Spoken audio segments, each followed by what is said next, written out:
Maligayang pagdating sa bunganga ng lagim.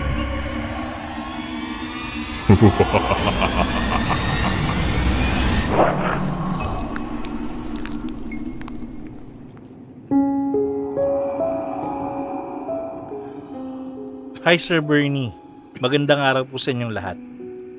Ako nga po pala si Grace, bunso sa 3 magkakapatid at nag-iisang babae. Hindi ko na po itatago ang totoo kong pangalan dahil matagal na po itong nangyari at siguro limot na rin ito ng mga napagkwentuhan ko noon. 45 years old na po ako ngayon, kasalukuyang naninirahan dito sa Caloocan. Kasama ko ang 2 anak ko at asawa. Masugid niyo po akong tagapakinig at nais ko pong ibahagi rin sa inyo ang hindi ko makakalimutang karanasan sa mga nilalang na tinatawag ng marami na engkanto. Nangyari ito noong nagdadalaga pa lang ako sa aming probinsya. Nakatira po ang pamilya namin noon sa Leyte. Nasa liblib na bahagi po ng probinsya ang baryo namin. Mga 1 oras po siguro ang kailangang lakarin para makarating sa mataong parte ng baryo namin. Gawa lang po sa kahoy at kawayan ng bahay namin na may bubong na pawid. Ganun naman po ang pangkaraniwang bahay ng mga taong nakatira sa probinsya. Matatagpuan naman sa likuran ng bahay namin ang isang maliit na sapa at sa tapat nun, makikita ang isang malaking puno ng balete na nagbibigay lilim sa sapa tuwing naglalaba at naliligo kami. Napakalinis pa ng mga sapa sa probinsya ng mga panahong yun, Sir Bernie. Pero tuwing umaga lang po kami pinapayagan ng mga magulang namin na magtampisaw doon. Naniniwala kasi sila na sa tuwing sasapit ang katanghalian, nagsisilabasa ng mga sinasabi nilang engkanto at sila naman ang maliligo sa sapa. Yun daw marahil ang dahilan kung bakit nananatiling malinis ang tubig sa aming sapa. Dahil 13 years old pa lang ako noon, ganun na lang ang pagiging istrikto ng mga nakatatanda kong kapatid at pinagbabawalan talaga akong maligo doon kapag tanghaling tapat na. Hanggang sa isang araw, noong naiwan kami ng nakatatanda kong kapatid na tawagin na lang po nating Kuya Jose, naisipan naming maglaro sa bakuran namin. Katanghali ang tapat nun. Wala kaming ibang kasama dahil umalis ang nanay namin. Pumunta siya sa bayan para mamili ng mga kakailanganin namin sa pang-araw-araw. Habang naglalaro kami, naisipan ng kuya ko na kumuha muna ng makakain naming lutong kamote sa loob ng bahay. Dito ka lang ha, huwag kang pupunta sa sapa. Bilin nito sa akin. Sinundan ko lang siya ng tingin hanggang makapasok siya sa loob ng bahay. Nang biglang may kumalabit sa akin mula sa likuran. Napaatras ako sa gulat dahil hindi ko yun inaasahan. Nang lingunin ko yun, nakita ko ang isang matandang lalaki. Nakasuot ito ng puting damit at may dala itong supot na hindi ko alam kung ano ang nasa loob nun. Pasensya ka na iha, nagulat ba kita? Paghingi nito ng paumanhin sa napakalambing na tinig. Agad naman akong umiling at sinabing, ayos lang. Tinanong ko siya kung ano ba ang kailangan niya at bakit nasa loob siya ng bakuran namin. Pilit kong kinikilala kung sino nga ba ang matandang yun. Wala naman kasing naliligaw na matanda sa lugar namin dahil nasa liblib nga po kami. Iilan lang po ang napapadpad doon at kilala ko rin po ang halos lahat ng mga nakatira malapit sa bahay namin. Hindi ito sumagot sa tanong ko at gumiti lamang bilang tugon. Bigla naman akong nakaamoy ng halimuyak na mga bulaklak na hindi ko mawari kung ano yun. Basta talagang napakabango at tila noon ko lang yata unang naamoy yun. Hindi ko na alam ang sumunod na nangyari, Sir Bernie. Nagising na lamang ako na nasa higaan namin habang may bimpong nakapatong sa noo ko. Nasa tabi ko na rin si nanay na halata sa mukha ang labis na pag-aalala. Tinanong ko ito kung anong nangyari. Ang huli ko kasing naaalala, pumasok sa loob ng bahay si Kuya Jose para kumuha ng makakain namin. Nang bigla na lang may matandang kumalabit sa akin. Hindi naman sinagot ni nanay ang tanong ko. Sa halip, pinagalitan niya ako. bakit daw ako naligo sa sapa ng tanghaling tapat. Tuloy, nilagnat ako. Hindi ko maintindihan ang sinabi niya dahil gabi nang imulat ko ang mga mata ko. Samantalang tanghali pa nung naglalaro kami sa bakuran namin at wala akong maalalang pumunta ako sa sapa. Makalipas ang ilang araw matapos ang pangyayaring yun, saka ko palang nalaman mula kay Kuya Jose na nawala raw ako sa loob ng bakuran nung oras na bumalik siya. Hinanap niya raw ako sa loob ng bahay namin sa pag-aakalang pumasok na ako. Nang hindi niya ako mahanap, lumabas siya at nag-ikot. Tinawag niya raw ako ng paulit-ulit pero walang sumasagot. Hanggang sa mag-iisang oras na bago nito maisipang silipin ang sapa. At doon, nakita nga ako nitong nagtatampisaw at naliligo malapit sa puno ng balete. Tuwang-tuwa daw po ako na animoy may kasama akong maligo. Namumutla na rin daw ang mga labi ko dahil ilang oras na akong nakababad sa tubig. Hindi ako naniwala sa mga sinabi ng kuya ko dahil wala nga talaga akong maalala na ginawa ko ang bagay na yon. Ipinagsawalang bahala na lang din yon ng mga magulang namin. Kumbinsido sila na simpleng lagnat lang ang nangyari sa akin at yun din po ang paniwala ng albularyong tumingin at kumamot sa akin. Yun po ang akala naming lahat. Mula noon, palagi na raw akong nakikita o naaabutan ng mga magulang at mga kapatid ko na tila may kausap at kalaro sa likod ng bahay namin. Lagi rin daw akong wala sa sarili at nagkakasakit. Ilang albularyo at manggagamot na rin ang tumingin sa akin at nagpayong mas mabuti pa kung ilalayo na lang daw ako sa lugar na yon. Mayroon daw kasing itim na nilalang na gustong magsama sa akin sa mundo nila. Huwag na raw hintayin ng mga magulang ko na sapilitan akong kunin mula sa kanila. Madalas daw akong makita noon na may kausap. Diyayaya na raw ako nitong sumama sa lugar nila at hinihintay na lang ang sagot ko. Kahit anong alay at pakiusap ng mga gumagamot sa akin, ayaw talaga akong bitawan nito. Hindi rin daw nila kayang makipagduelo sa nilalang na yon dahil siya pala ang hari ng mga itim na nilalang na nakatira sa puno ng balete. Kaya naman agad na nagpasya mga magulang ko na lumuwas na kami ng Maynila. Naging maayos naman po ang lagay ko at mabilis po kaming nakapag-adjust dito sa Maynila.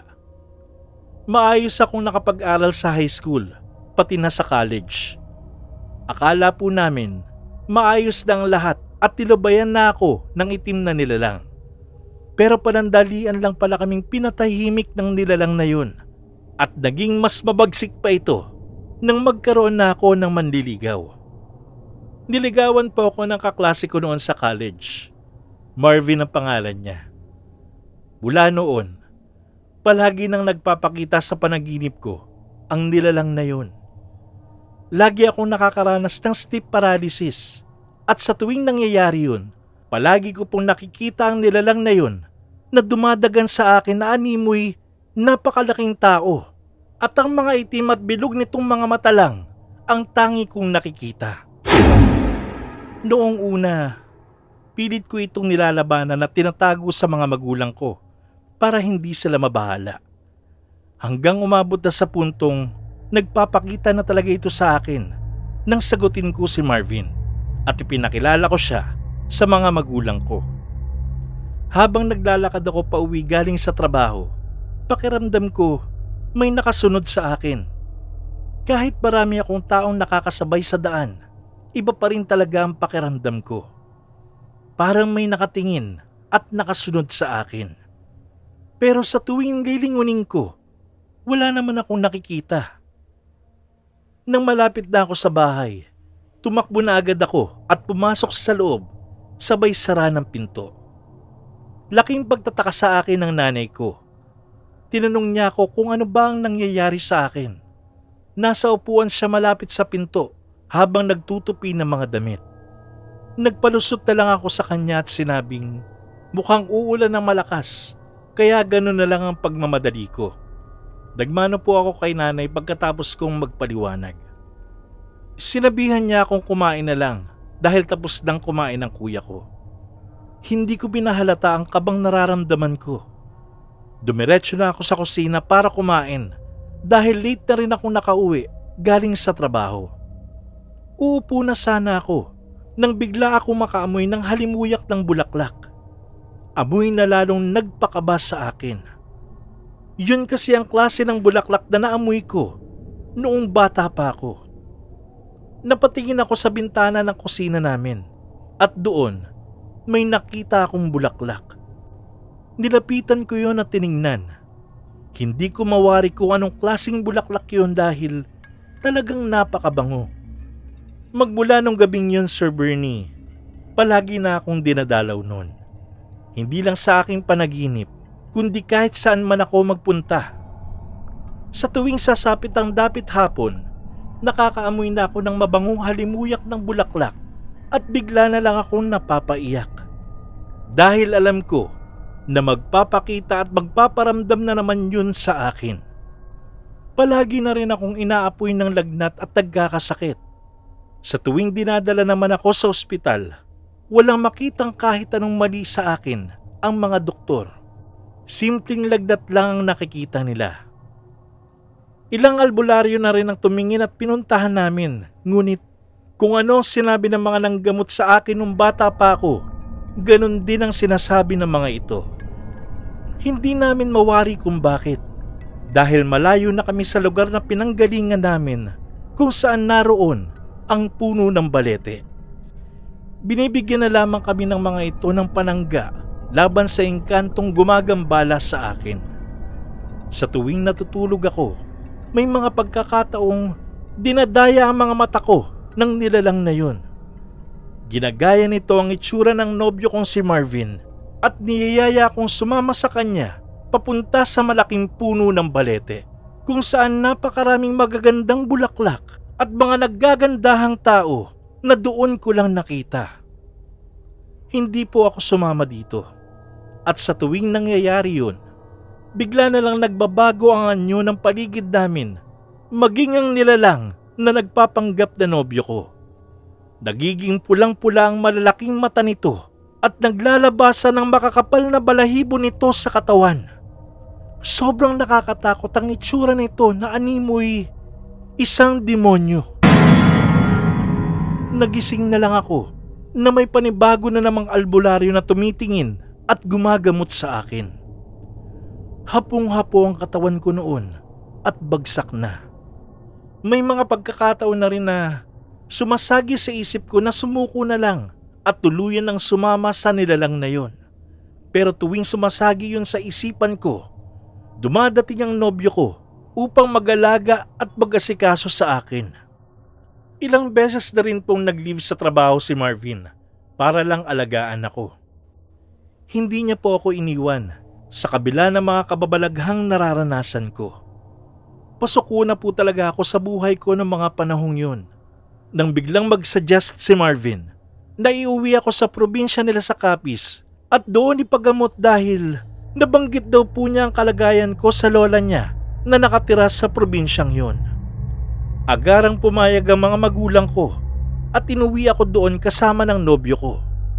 Pagkarating namin sa lugar nila, sinalubong agad kami ng kanyang lola at ng dalawang babaeng pinsan niya na kasama raw ng lola niyang nakatira sa bahay na yon. Tinanong ng lola ni Marvin kung ako raw ba ang nobya niya at agad naman itong sumagot at ipinakilala ako sa kanila. Magmamano sana ako bilang pagbibigay galang, pero bigla nitong inilayo ang kamay niya at nagsalita. Bilisan niyo, pumasok na kayo sa loob. Hanggang dito ba naman, kaya kayong sundan ng demonyong yan? Pagalit nitong wika sabay pasok sa loob ng bahay. Sumunod na rin kami dahil alam na namin ang tinutukoy nito.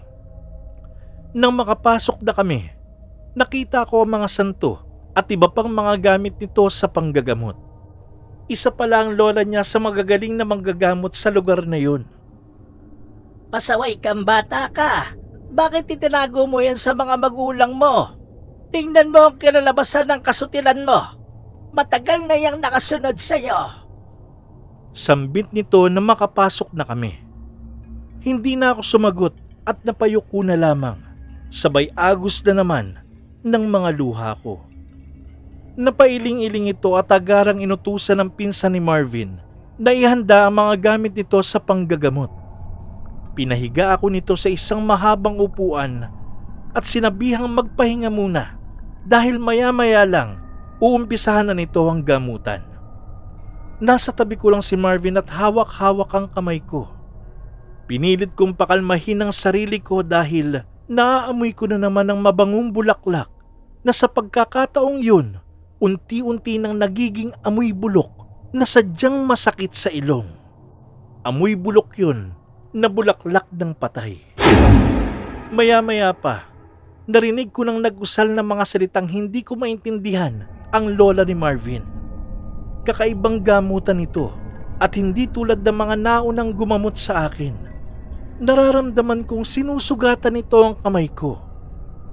Ilang sandali pa, nawalan na ako ng malay. Nang magising ako, naramdaman ko agad na may yumakap sa akin. Ang nanay ko. Mugto ang mga mata nito na tila ba umiyak ito ng umiyak. Katabi nito ang tatay ko at si Marvin. Doon ko lang ulit na silayan ang mga ngiti sa kanilang mga labi. Nanghingi agad ako ng tubig at pagkain dahil pakiramdam ko gutom na gutom at nauuhaw ako. Narinig ko nagwika ang lola ni Marvin. Magaling na raw ako at hindi na ulit ako gagambalain pa ng itim na nilalang. Kailangan ko na lang daw magpahinga para makarecover ang katawan ko sa pamiminsalang ginawa ng nilalang na yon. Buti na lang daw at naagapan pa rin ako dahil kung hindi, ilang araw na lang daw makukuha na ako noon ng sapilitan. Tinanong ko sa kanila kung anong nangyari habang ginagamot ako, pero hindi nila ako sinagot. Mas mabuti na raw na wag ko nang alamin at baka ikadagdag pa ng trauma ko. Nagstay pa kami ng ilang linggo sa probinsya nila para makasiguradong wala na talagang gagambala sa akin. Doon, ipinaramdam sa akin ng nobyo ko ang pagmamahal niya sa akin. Nang makabalik kami ng Maynila, napagpasyahan na namin ni Marvin na magpakasal. Naging masaya ang pagsasama namin na puno ng pagmamahalan. Nagbunga po ito ng 2 magagandang anghel. Tama po, nagkaroon nga po kami ng 2 anak. Naging masaya po ang pamilya namin. Pero isang araw, nabalitaan na lang naming namatay na ang lola ni Marvin. Umuwi kami sa probinsya nila upang makiramay. Matapos ang libing nito, doon ko lang nalaman na nung araw na ginamot ako ng lola niya, nagpa siya itong makipagpalit sa akin. Itinaya nito ang kaluluwa niya para lang wag akong kunin ng itim na nilalang. Sa huling pagkakataon, naamoy ko ulit ang halimuyak ng bulaklak sa puntod nito na tila ba nagpapaalam na ito sa amin ng asawa ko at sa 2 naming anak. Laking pasasalamat ko sa lola ng asawa ko dahil sa kanyang ginawa para sa amin, lalong-lalo na sa akin. Hanggang dito na lang po ang aking kwento, Sir Bernie. Maraming salamat po.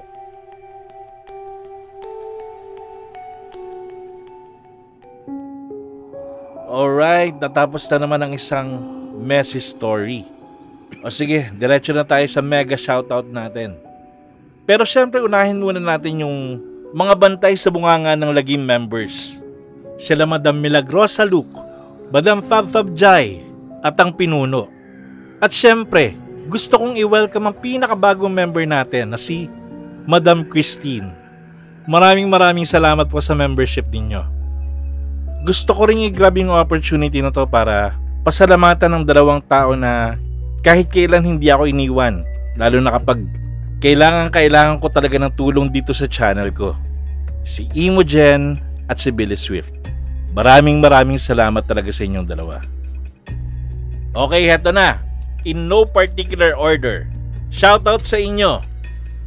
Ang Sugo, si Aisha Teru, Cecil Rodriguez, Madam President Jen Jake Desprez, Rosette Erzando, Billy Swift, EDM Mori, Mr. 3, ang better half ni Madam Christine, Miguel Alfred Bandoy. Isama na rin natin si Naira from South Korea, Dance Densho, Florzan Sales, Janjan Montaño Bermejo, Abigail Ranche, Choji D, OFW Singapore. Siyempre si Madam Mernette Pulgado from Kuwait Aradia. Happy 5th birthday nga pala kay Jax Aidan Nacionales. Maria, Kuya Mac, Salvador Bacason Jr., Yolanda Gintivano, Christopher Nonailiada, Ella Fernando, Red Rivera, Rowena Hentelizo, Kates Dorlin Dema Ala, at kay Sir Marvin Malaga, Marvin Sigwa, Jason Buwag, Ludi Lu Bayon Kayunda, Chay Villaraza, Marcado, Cindy Sembrano, Jizuo Win, Baby Jean Official, Belen Malbas, El Channel, Kabanong, Aswang Stories PH, Maldita Manunulat, Dazzle Works, Darkman PH, OPM Car, at kay Madam Ninfa Rosado. Salamat din po pala sa mga writers ko, kina Messy Stories, Miss Shimmer, Impection 2, Ronin Tenebris, kay Lady Vampire, at syempre kay Mr. Neil Pantone. Maraming salamat po mga mahal kong writer. Hanggang sa susunod na kwento, and as always, to God be the glory.